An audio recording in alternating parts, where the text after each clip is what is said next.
Welcome to Mutual of Omaha's Wild Kingdom. I'm Peter Gross, co-host of the original Wild Kingdom with Marlon Perkins and Jim Fowler. When Wild Kingdom aired in the 1960s and 70s, many episodes documented wildlife research efforts. Marlon and Jim accompanied scientists all over the world to observe animals and their natural behaviors. Some of the techniques you'll see in tonight's episodes are no longer necessary by today's standards, but the work is still just as important. Wild Kingdom took viewers to the far corners of the world and cultivated an appreciation for animals and their habitats.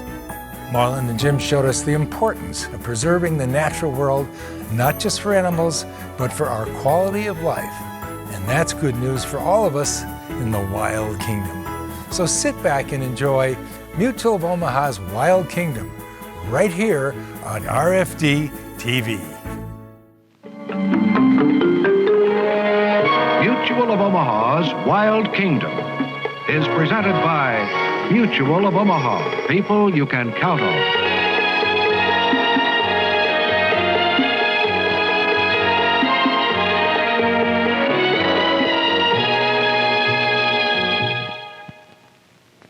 Welcome to Mutual of Omaha's Wild Kingdom. Last week in part one of World of the Laps, we learned how the nomadic Laplanders of northern Norway spend winters with their herds in the south of their territory, above the Arctic Circle. We observed them working with the animals, roping and earmarking their reindeer. We saw them preparing their equipment for the drive back to the north. We attended the spring festival with its reindeer races.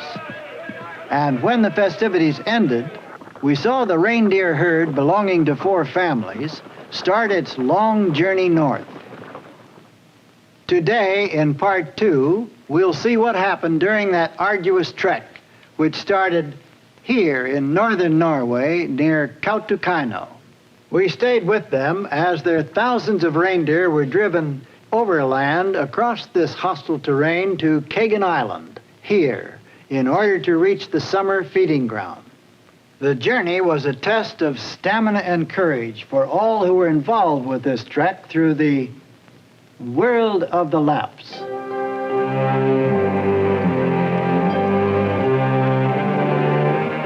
The first 3 days of our journey have passed without particular incident.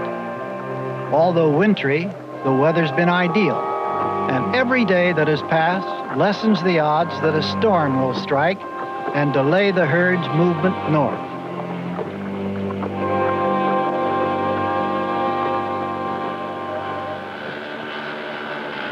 Each day finds us 15 to 20 miles closer to our goal, and I never tire of moving back and forth in the snowmobile, pausing here and there, to watch how the Laps move along with determination in their reindeer-drawn trains of sleds across the bleak northern Norwegian terrain.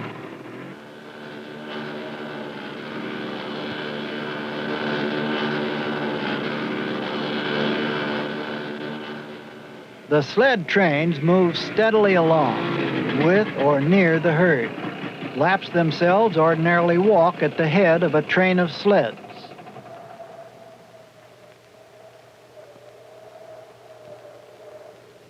Only on rare occasions will the Laps rest on a sled being pulled, and then merely for a short while before starting to walk again.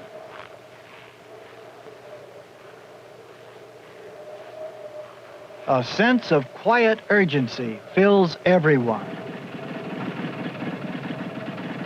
Almost a full day before it strikes, the Laps know a storm is coming.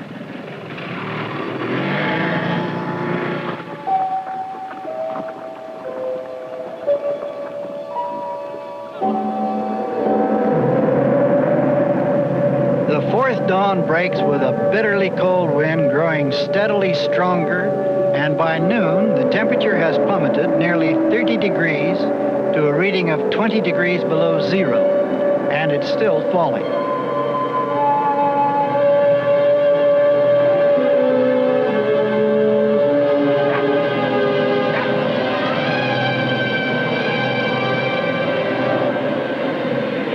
The intensity of the wind has increased, and even the act of breathing becomes difficult. With the wind comes swirling, stinging snow, and the progress of the herd slows even more. Now the herd starts scattering and stalling, and only the dogs can keep the animals together and moving properly. The reindeer are confused, and their energy dwindles, like that of the grimly determined Lapps. Throughout the day and into the evening, the storm continues, but there can be no rest. It would be risky to stop, for the reindeer are more apt to be scattered and lost if they are not actively being herded. As dawn comes again, the snowfall, which has slackened a bit during the night, returns with fury and becomes again a blizzard which stings and blinds men and animals. Once again, it continues all day and into the night.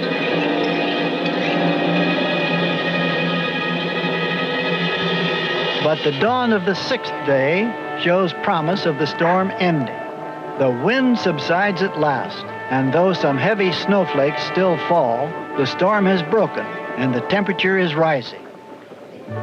By noon, we are again under blue skies, and the weary, slightly scattered herd begins to regroup. Some of the reindeer are missing and may never be found, but this is accepted as a fact of life.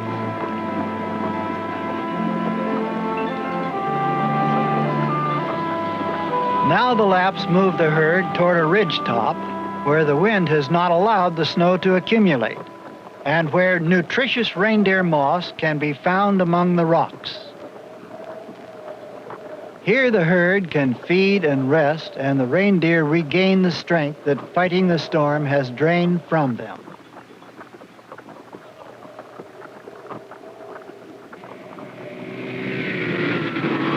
It is also a time when the Lapps, with their herd now taken care of, can select their campsites and prepare their own food, and finally get some rest.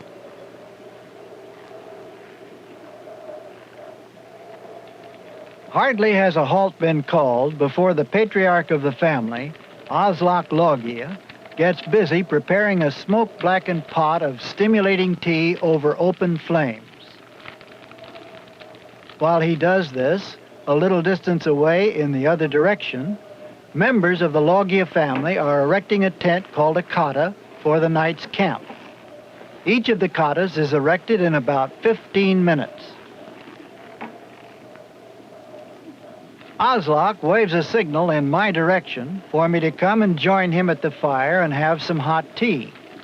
It's an invitation that I am more than glad to accept.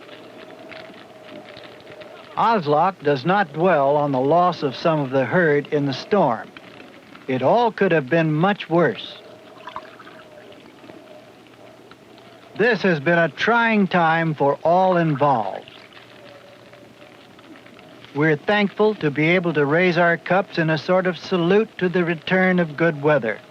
To this, Aslak adds the fervent hope that it continues.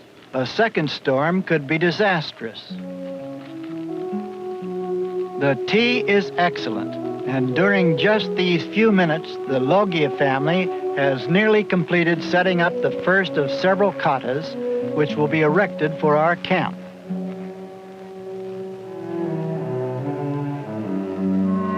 Much refreshed from the hot tea, I'll see about getting my own campsite prepared.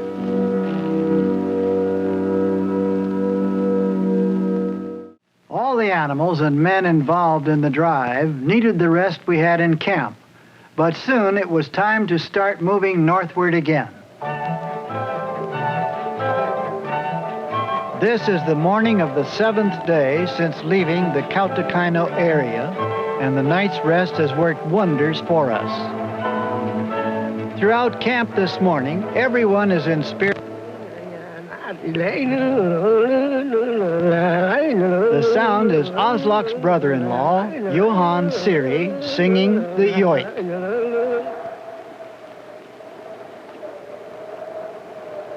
It's the spring song of the Lapp herdsman, and when heard in the distance, is immediately recognized as Johann's own unique melody. The yoik's lyrics tell about the calves soon to be born in the herd. Now, since we should reach the coast sometime tomorrow, Johann's son, Nils, accompanied by his dog, leaves to make sure the clan's boat is ready for crossing the strait.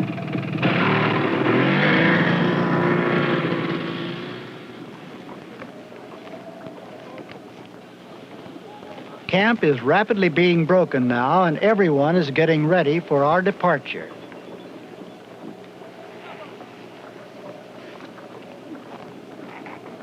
Only the dogs aren't working, but they will be soon. Normally, all the reindeer used as draft animals are geldings. The Lapps have found that geldings are sturdier than bull reindeer and have greater reserves of strength and powers of endurance. All the Lapp children have their own chores to do and responsibilities of increasing importance the older they get.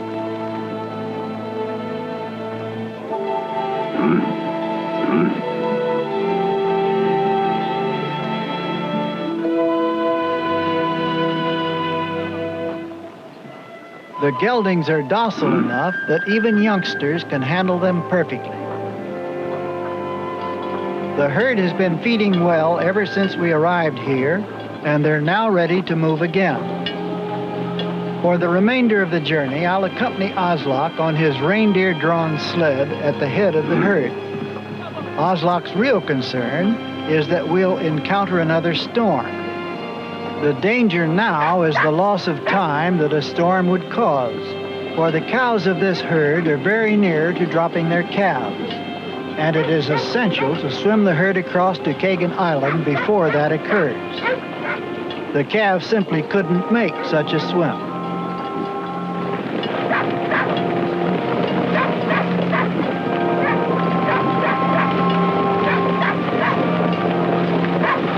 Now, once again, the dogs, including the three-legged one, get the big herd moving.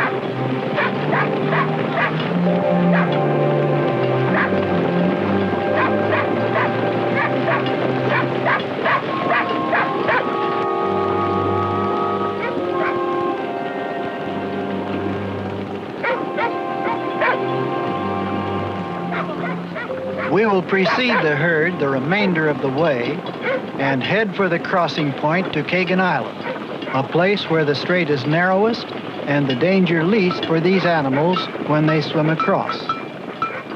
As they've been conditioned to do for centuries, the driven reindeer follow the sound of a bell on the neck of an experienced cow.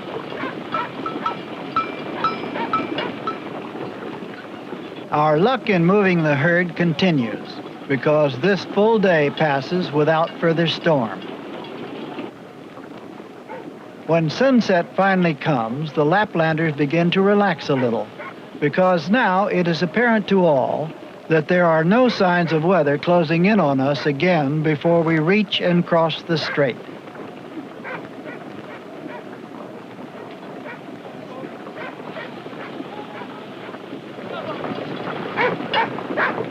By mid-morning of the 8th day, an undercurrent of excitement arises.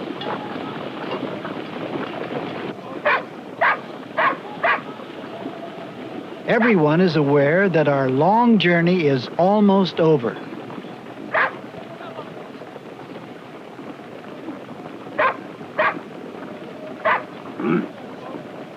Even the dogs sense it and indicate their impatience with the reindeer pulling our sled by encouraging him vocally every step of the way.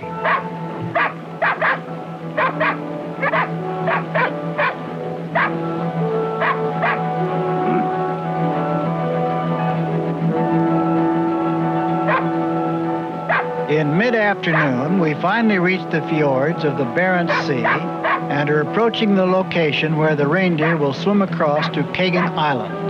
However, that will not be until the forenoon tomorrow, after the herd has had a good overnight rest.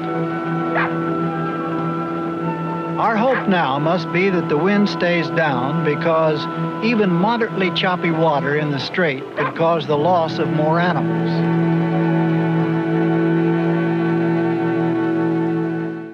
Though the Overland Drive was finished, the final hazard remained ahead: swimming the reindeer across the frigid waters of the strait to reach Kågen Island. The long-anticipated moment has arrived, and the reindeer herd is ready. Some 4,000 animals started on the long migration, and despite the storm, only a few were lost. Now the boat is here to lead them across, and I'll go along.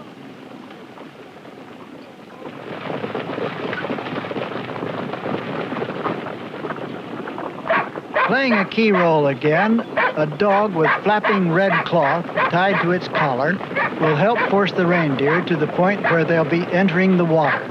The reindeer react more swiftly to the dog's herding because of the flapping cloth.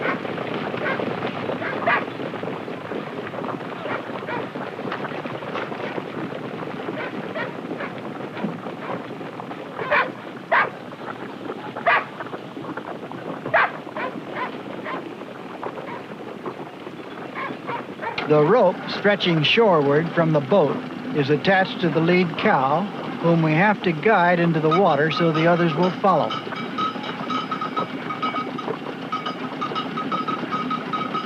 With the familiar sound of the bell coming from ahead of them, the other reindeer voluntarily enter the water.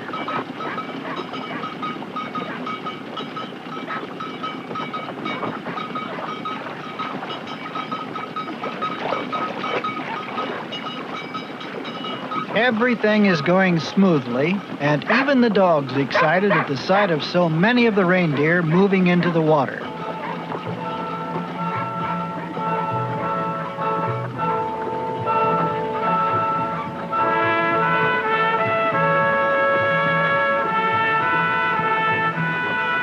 The remarkable swim by the reindeer and the skillful handling by the Lapps has been going on for centuries.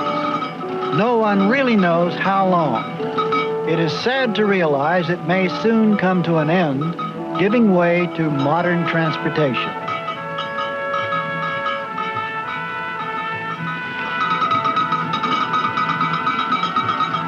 The reindeer are excellent swimmers with very buoyant bodies, and they swim swiftly.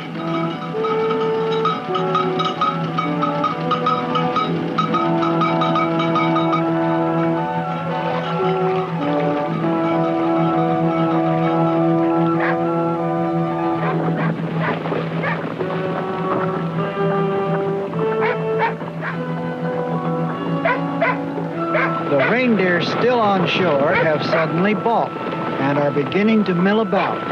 So once again, the red cloth flapping from its collar, the herd dog sets about getting the animals under control, aided by burlap fences strung by the Laplanders to turn the animals back in just such an eventuality.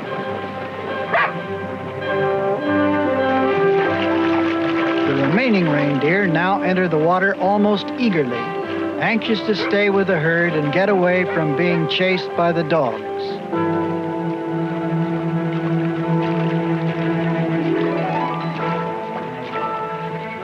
Nearly all the reindeer are swimming now, stretched from one shore to the other. This is the closest landfall we could make on Kågen Island, and the first step is to untether the lead reindeer. This distance across the strait is well over a mile, a swim which would seem to be tremendously fatiguing for the reindeer. However, the Lapps say that when conditions are ideal, like now, the reindeer can swim many miles more. Certainly these animals coming onto the shore now do not seem to be exhausted at all, but they're glad to shake off the cold water.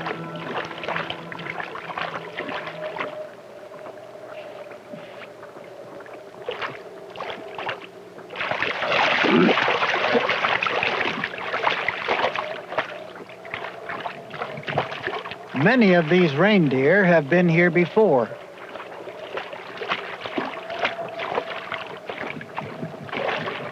As soon as they get onto the rocky shore, they begin moving up the slopes, knowing that good graze is awaiting them. Throughout the winter, the vegetation was too heavily snow-covered to be accessible.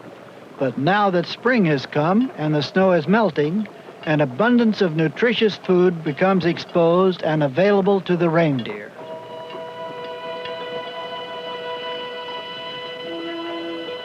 Past experience has shown that here on the heights of Kågen Island is where the herd settles down to rest, and where at last some of the cows give birth to their calves.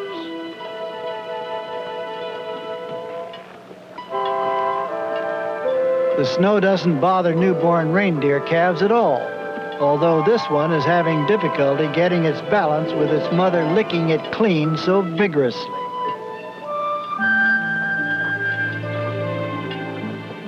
The mother knows instinctively that it is important to lick her calf dry right away, even before the calf is able to stand or begins nursing from her. It is now clear to see why the Lapps were concerned about the timing of the drive, to reach this island just as the snow melted off the slopes and yet before the calves were born.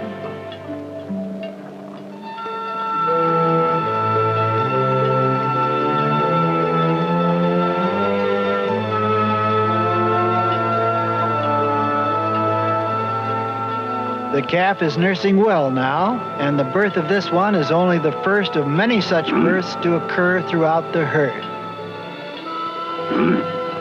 The Laplanders' reindeer will feed well here until fall, then once again swim the strait and return, as they've done through the ages, to their wintering grounds far southward in this beautiful world of the Lapps.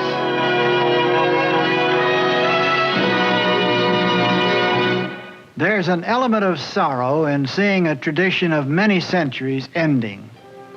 The annual overland trek of the Lapps with their herds is changing. Now, with so much modern technology, the difficulties and dangers of the Overland Reindeer Drive from Kautokeino northward are being largely eliminated, and it is now becoming simpler for them to reach the strait and cross to Kågen Island.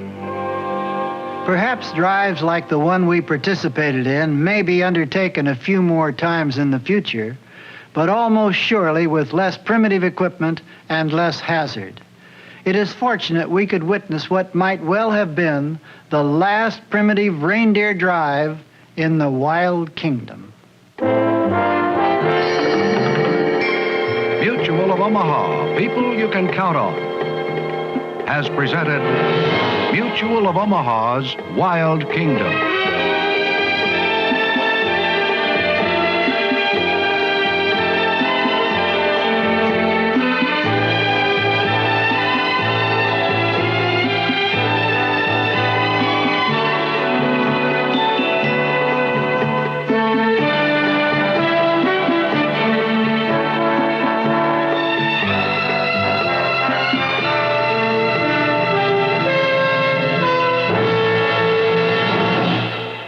Mutual of Omaha, helping people find Medicare solutions for over 50 years. To learn more about plan options or how to protect your kingdom, contact us today. Mutual of Omaha. Protect your kingdom.